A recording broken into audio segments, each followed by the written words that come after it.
Magandang araw po sa lahat. Paumanhin at ako po ay hindi nakarating. Sa kasalukuyan, ako ay narito sa Nueva Vizcaya. But of course, let's continue. Even though I'm on video record, nais ko lang po paalala ng bawat isa. Alam niyo sa mga nakaraang linggo, nakita ko kung gaano kaabala yung mga officers natin, no? Nag-i-interview doon sa mga PNCO natin na nais ma-promote. Because I believe all of us, no, meron tayong mga desire na someday, tayo po aangat sa ating position and will be given opportunity to lead. And even our officers, I know, tayo ay dumadaan sa ganitong pagkakataon. So today, I want you to evaluate and ask yourself, am I the right person to lead? No? Am I the right leader for this unit, for this community, or for this section? I would like to share to you an acronym of the word right, right leaders. Sino ba yung dapat? Unang-una from letter R means be ready, readiness. If you want to be the right leader, you should be ready. Ang sabi po ng Luke 12:35, be dressed ready for service and keep your lamps burning. Be dressed ready. And keep that lamp sa puso natin. Ano ba yun?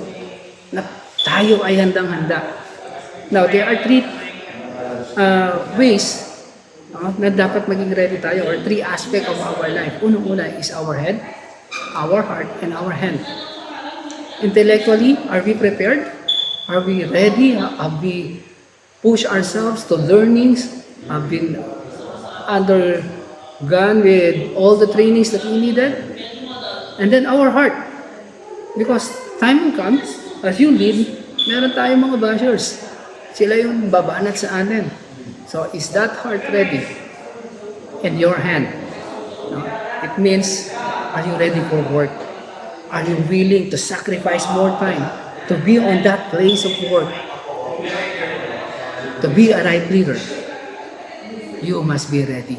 And always ready. In all the time. In all places that you need to be there. So again, the head or your intellect, you must fill in. You must be in your schooling. You must learn a lot. And the heart that you have must be courageous to keep on in this service. And also our hand, our activities, what you are doing. Are we ready? Next thing is involvement. Galatians 6:2 says, carry each other's burden, and in this way, you will fulfill the law of Christ. Sa bawat isa, as you desire to go to the ladder, going up, let me ask you, are we carrying others' burden? Are we willing to be an help to those people, to our personnel, to carry their burden, to help them out with the situation that they have? In their career, in your unit, and even in their personal lives. Are we there for them? Being leader, for you to be able to influence them, you must be involved in their lives. You must be involved in the unit. You must be there in the work area, seeing what's happening, and involved to every situation so that as you decide, as you influence them and lead them, dito makikita nila, you as a leader is a right leader for them because you involve yourself. Hindi ka malayo sa kanila. Hindi mo dinidistansya yung sarili mo. And another thing is, aside from in being involved, is growing. As a leader, we must grow. Ang sabi ng 2 Peter, sabi po rito, 2 Peter 3:18, but grow in the grace and knowledge of our Lord and Savior Jesus Christ. To Him be glory, both now and forever. I want you to put this in your heart and in your mind today. The right leader is growing in the knowledge, in the grace of God. You as a leader, you can perform your duty you can perform and being involved in the lives of people if you are growing in the grace and knowledge of Christ. You cannot put yourself and be involved with them without knowing God. Because in our core values, it is clearly stated, una-una doon ang pagiging maka-Diyos.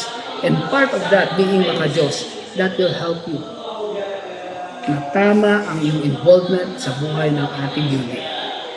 Sirs and ma'am, are you the right leader for your unit? Is trustworthy. So to you, our officers, to all the PNCO and all our personnel in and outside our camp, let me challenge you and share to you Proverbs 11:13. The integrity of the upright guides them, but the unfaithful are destroyed by their duplicity. Sirs and ma'am, today, this is the reminder for us. How is your integrity? Are you being guided with it? We desire to be leaders. We desire to be promoted. You ask yourself, are you the right person to lead? We as leaders is to humble ourselves. Be humble before our men. Be humble before God. Be humble even though that you have the position, if you have the power, the authority over other people. James 4:10, humble yourselves before the Lord and He will lift you up.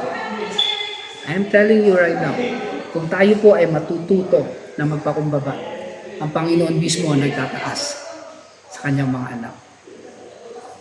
Pero kung tayo ay magiging hambog at mayabang sa kakayanan na meron tayo, I guarantee you, there will be destruction in our life. So today, as your life coach and a pastor, it is my desire to see you to be the right leader in our region.